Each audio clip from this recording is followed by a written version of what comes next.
Folks, day 2 from the 2026 Causeway Challenge from Bangkok, Thailand is now in the books. 2 Americans are at the top of the standings, Dave Wiegand and Jason Keller, with 15 wins apiece in their first 20 games. Amazing performances by those two.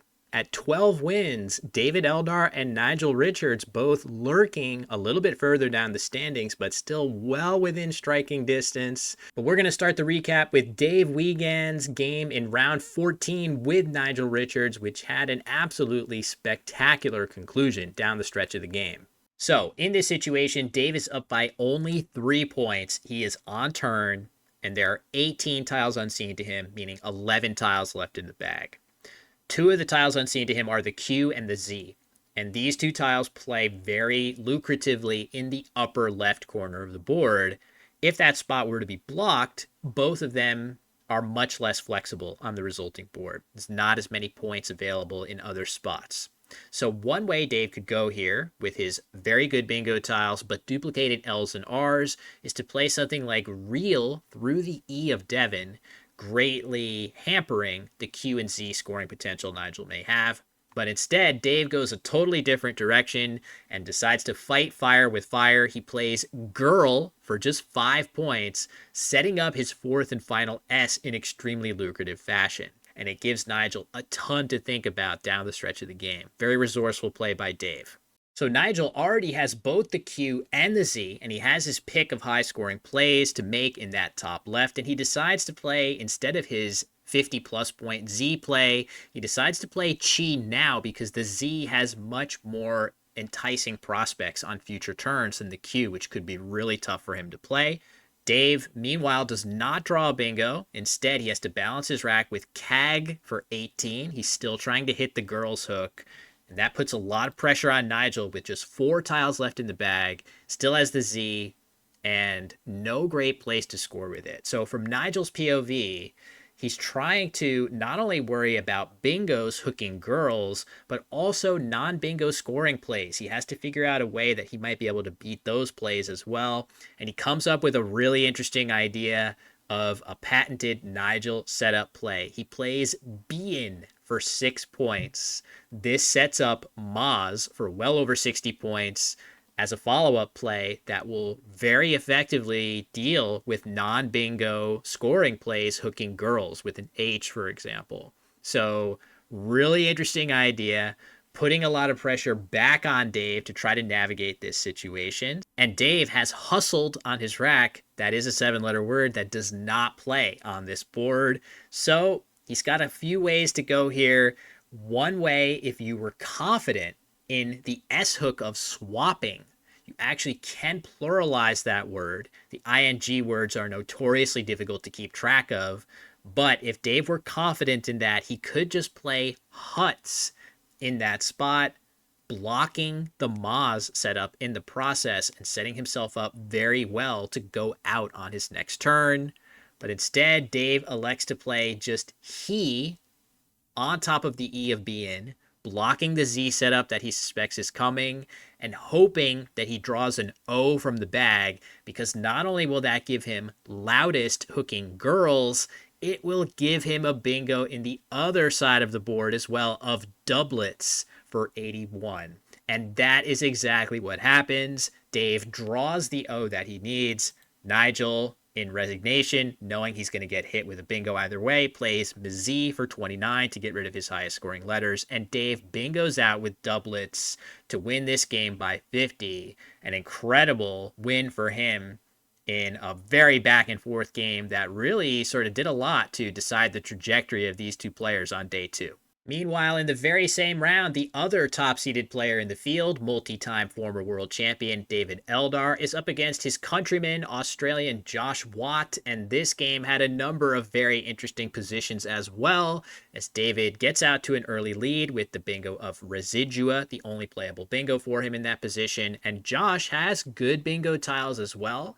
And he has a number of possible bingos that do play on the resulting board, including one that he clearly sees as he arranges his tiles to spell urticate, but he loses faith in the word at the last moment and plays cuter for 24, really leaning into the volatility of this board. And David is in a tough spot here with two open triples to potentially need to block. And he has plays on the top side of the board. A play like trowing is probably not advisable because it sets up a huge S-hook in strowing, which he doesn't have. But he could play figwort on the top side of the board if he so chooses. Instead, he decides to block the bottom of the board with the very reasonable candidate choice of frown for 45 points. But it turns out that in this particular case, David chooses wrongly as Josh answers with Keratos for 167 points to instantly seize full command of this game. It is a tough break for David, but fast forward a few turns later in the game and he has an absolutely insane collection of tiles on his rack. He's got QZ blank blank, and he agonizes over this turn for a little bit, trying to figure out the best way to maximize his chances in this game, even though he's down by over 100 because of all these high-scoring letters available to him. His winning chances are a lot better than they would be normally at this deficit, and he may have missed a play that is very high degree of difficulty, but he could score 119 points on this turn right now with the very rarely seen word Kamath. Absolutely crazy play. Instead, speaking of crazy, David dumps off his Q for just 22 points. And after Josh's responsive simp for 34, David draws into craziest with the Z on the double and the entire word on the triple for 131 points. An absolutely massive score that gets him right back into this game. But down the stretch of the game, it is Josh who lands the final blow of Sitella for 70 to eventually put the finishing touches on a big upset win. Things do not get any easier in the very next round for David Eldar as he faces off with the reigning World Youth Scrabble Champion and the world's youngest Scrabble Grandmaster in the Indian youngster Madhav Kamath. And in this game, David bingos 3 straight times down the stretch of the game with Beguile, Renovate, and Glaciers, but Madhav is able to draw into a great S-hooking play with Renovates and the J that gets him just close enough on the scoreboard to put some pressure on David here with one tile in the bag and the second blank still lurking.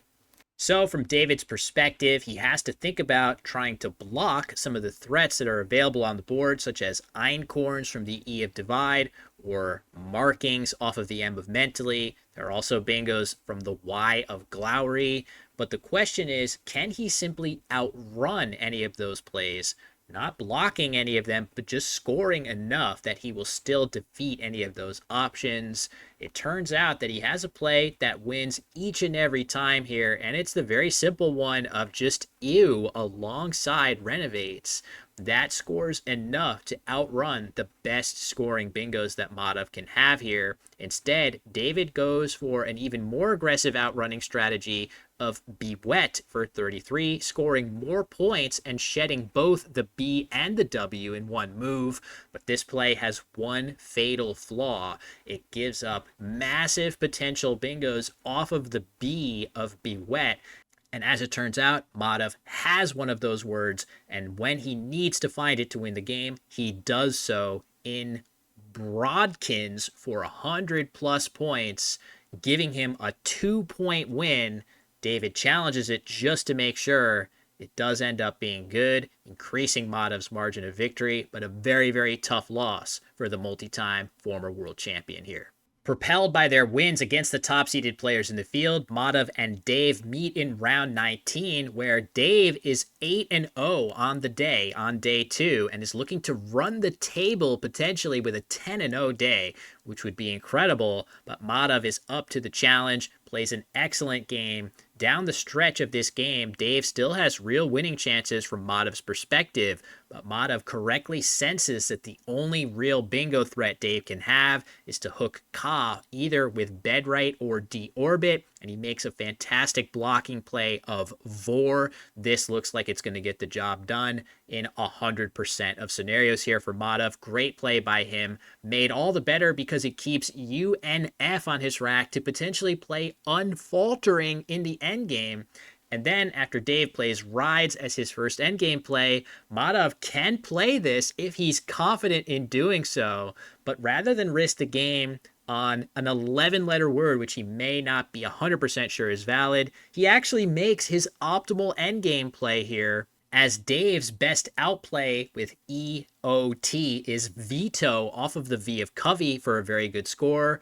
Madhav actually does better to block that play with Fub, also ridding himself of both the high-scoring F and B, which Unfaltering does not do. This play actually works out 1 point better than Unfaltering here. Amazing discipline by the youngster to secure a very big win over Dave Wiegand. In fact, that was not the first time that Madhav had impressed us on the live stream, as just 2 rounds prior against the Thai youngster and leader after day 1 in the standings, Napat, Madhav gets off to an incredible start with the disconnected 9 of Zibellines, but it was all Napat after that as he amassed a whopping 600-point score to take down that game. So there you have it. At the end of day 2, it is Dave Wiegand in first place, but his hold on that spot is quite tenuous, with Jason Keller and a slew of other Grandmaster players lurking right behind him, ready to strike, and even Nigel Richards and David Eldar a little bit further down in the standings, but there is still plenty of time for them to make a run, with 16 more games remaining in the main event. 10 of which you are going to see in just a few hours when day 3 coverage kicks off over at Let's Play Scrabble. Definitely recommend to follow there. You'll see another recap from me tomorrow on all the action. I'll be watching right alongside you if you decide to stop by. Definitely recommend it. It is going to be a blast. So with that, thanks for watching, and I'll see you in the next one.